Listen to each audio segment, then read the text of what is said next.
Sejauh dari data yang sudah kami peroleh di Glinter, karena awalnya kan kami berharap menemukan pagar yang terdalam, ya, yang dekat dengan bangunan candinya itu. Ternyata struktur bata yang kita dapatkan itu bukanlah bagian dari pagar yang kita maksud, tapi ternyata adalah struktur dari semacam dinding yang ternyata segi empat itu, segi empat, dan orientasinya utara selatan. Artinya itu bukan dinding yang kita harapkan menjadi bagian dari halaman yang ada di situ. Kita masih mencoba melacak bagian tengah untuk mencari adakah peluang pagar itu di tengah, dan juga tidak menemukan. Nah, terkait dengan adanya temuan itu ya kita berpikir sementara begini. Pertama, ada kemungkinan Yoni Klinterjo itu menggunakan pola penataan halaman seperti Candi Penataran di Blitar. Jadi halamannya itu tidak terlalu rapi penataannya. Jadi bisa berada di mana saja gitu ya. Nah, ke barat kita berharap bisa mendapatkan kemungkinan pagar yang pertama atau pagar yang paling utama, pagar untuk halaman paling utama itu. Walaupun kalau dari sisi jarak emang sudah agak jauh dengan Yonia sendiri. Kita belum dapat itu. Tapi yang jelas pada bagian barat dari Yoni itu, dari struktur Yoni itu sudah temu ada struktur bata yang begitu simetris. Ya. Kalau nggak salah ukurannya 20 meter kali 20 mungkin itu. Dan sudah ada indikasi di bagian barat itu ada semacam tangga untuk naik ke atas. Jadi orang dari barat menuju ke timur. Sementara masih itu yang kita dapatkan untuk Klinterjo, belum bisa disampaikan yang lain karena kita berharap nanti hari ke depan ada kunci-kunci lain yang kita temukan. Biasanya difungsikan sebagai apa Pak ruangan? Belum tahu, sangat bergantung dari posisinya. Kalau memang dia berada pada halaman yang utama, nah tentu dia adalah bagian yang terkait langsung dengan prosesi ritual di sana. Tapi kalau sekarang ya belum tahu, karena ternyata di dalam struktur yang kita temukan itu di dalamnya juga ada lagi struktur bata lagi yang ini kita belum tahu ini bagaimana bentuknya gitu.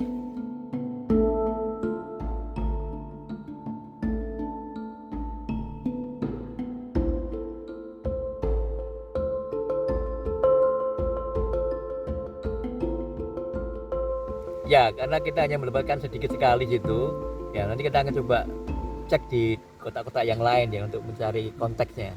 Tapi belum bisa kita sambungkan langsung dengan bagian timur itu. Walaupun jaraknya dekat.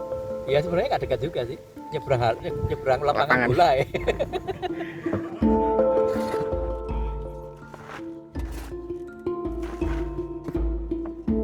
Jadi angka tahun yang dipatkan pada Yoni Klinterjo itu memang kalau dicocokkan dengan data tekstual negara Kertagama ataupun para raton itu kan mengarah kepada tahun kematian seorang tokoh. Ya, tokohnya adalah Tribana Tunggadewi. Persoalannya kita kan tidak punya daya dukung untuk membuat klaim bahwa angka tahun pada Yoni itu adalah angka tahun kematian. Apa nggak mungkin itu angka tahun selesai dibangun? Atau angka tahun tentang peristiwa penting yang lain? Apakah angka tahun itu harus kita hubungkan dengan orang itu atau tokoh tersebut? Terlalu dini menurut saya. Kan biasanya raja mendarmakan gitu ya Pak. Nah, apalagi terkait dengan pendarmaan itu. Dalam data tekstual juga disebutkan bahwa ada yang disebut upacara serada. Nah, serada itu sendiri muncul penafsiran bahwa upacara serada itu dilakukan 12 tahun setelah seseorang meninggal. Nah, kalau angka tahun yang ada pada Yoni itu dikaitkan dengan para serada, logikanya yang diseradakan bukan Tribana Tunggadewi, tapi orang lain yang meninggal 12 tahun sebelumnya. Kan begitu logikanya. Jadi dari berdasarkan logika seperti inilah kemudian kita harus kritis. Apalagi ini yang kritis tapi juga perlu diperhatikan. Tribana Tunggadewi itu ratu, dia perempuan. Nah, kalau perempuan, arcanya pasti juga perempuan kan? Arca perempuan. Nah, sekarang arca perempuan itu yang menjadi wadahnya atau lapeknya berupa apa?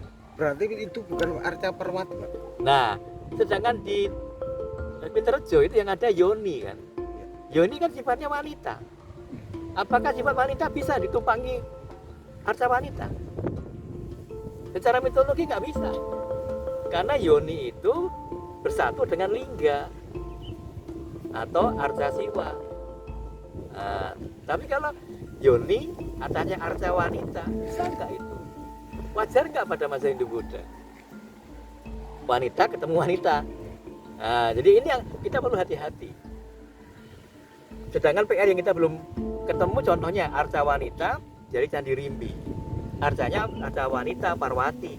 Tapi kita tidak pernah tahu dulu di bawahnya yang menjadi wadah atau menjadi lapiknya arca itu apa, berupa apa, kita tidak pernah tahu. Harusnya kita tahu dari situ.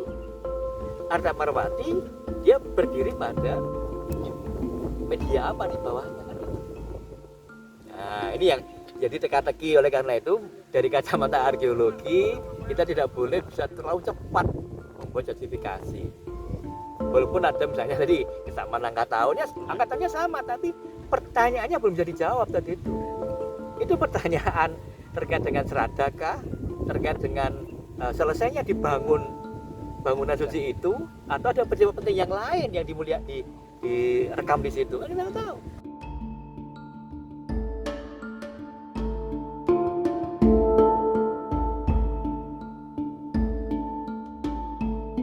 Umumnya seorang raja Majapahit dan Tumapel itu kalau didarmakan di dua tempat, satunya sebagai Hindu atau Siwa, satunya sebagai Buddha.